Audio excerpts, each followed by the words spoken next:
didn't expect to make 2 videos in one day. I was actually looking at the Arnold's bequest meeting, which is a bit pointless really, because it was all about something we're not allowed to know about, apart from the fact they haven't got enough money to do something, but we don't know what the something is because that's a secret.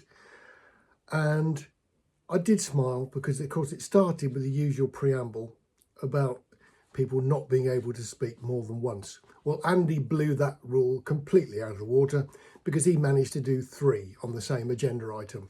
So it does make the whole thing slightly pointless. And I didn't really think it was worth making a video about because it's just more silliness of the same kind.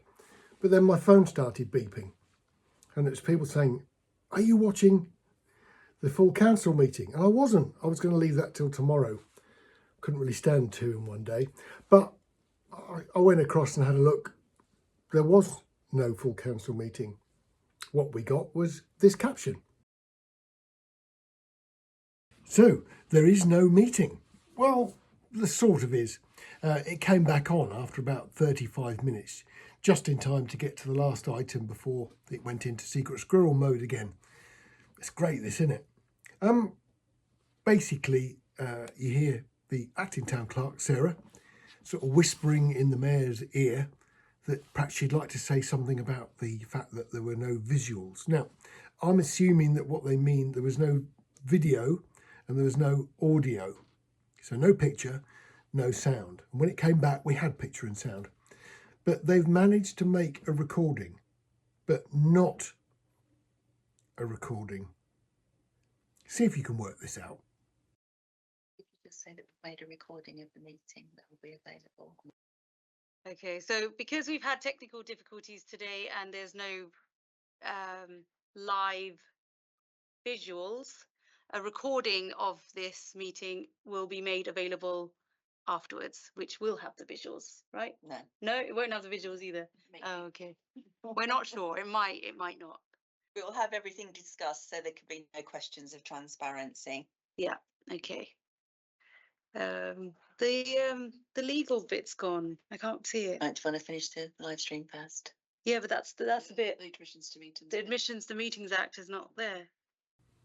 Oh dear, mistakes can happen.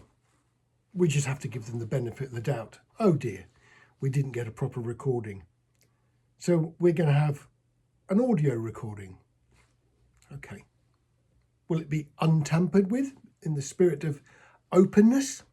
Well, I don't trust that it will, to be honest, because the council have in the past doctored one of the audio recordings that went with one of the very early live streams. Back when I started doing this channel, something happened in the chamber and some of the words said were removed.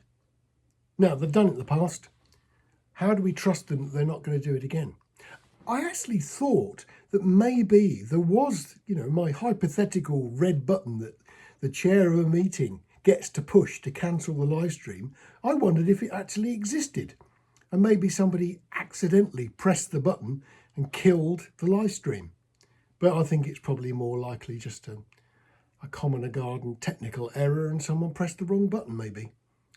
But I was hoping to hear the report about the town hall project and the report on the marina centre that were going to be given to full council. In the previous meetings, they were fudged a bit and they went into secret mode and we weren't allowed to know any of the bad news. Bad news, this council keep private. Good news, they blast over everywhere. But whenever anything goes slightly wrong, then there is a reason found to put it into secret session. And the blurb that comes with that says legal issues and matters of employment and things like that. Well, they're not that really, are they? They're just reporting bad news, and because they want to keep it secret, that's what they do. So now we've got to trust that whatever happened at the start of that meeting was innocent and wonderful and nice, and whatever we hear audio-wise hasn't been doctored. Well, I don't trust it at all. Audio recordings are far too easy to do. It's more difficult with video. It's not impossible, but it's more difficult with video. So I'm going to leave it there. I'm a bit disappointed. I didn't quite like the way it was managed. They keep banging on about openness and transparency.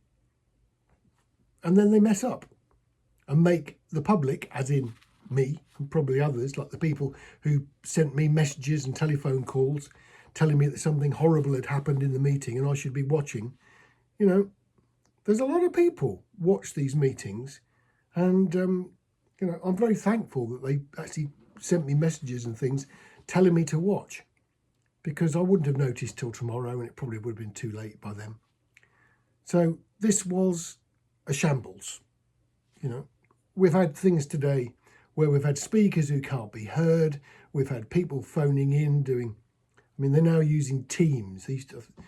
Teams is notorious for sort of having all sorts of technical problems, and that obviously doesn't work. So the people going into meetings remotely, that got messed up.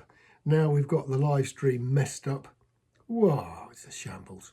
Anyway, let's hope that this audio, possibly with pictures, gets done quickly.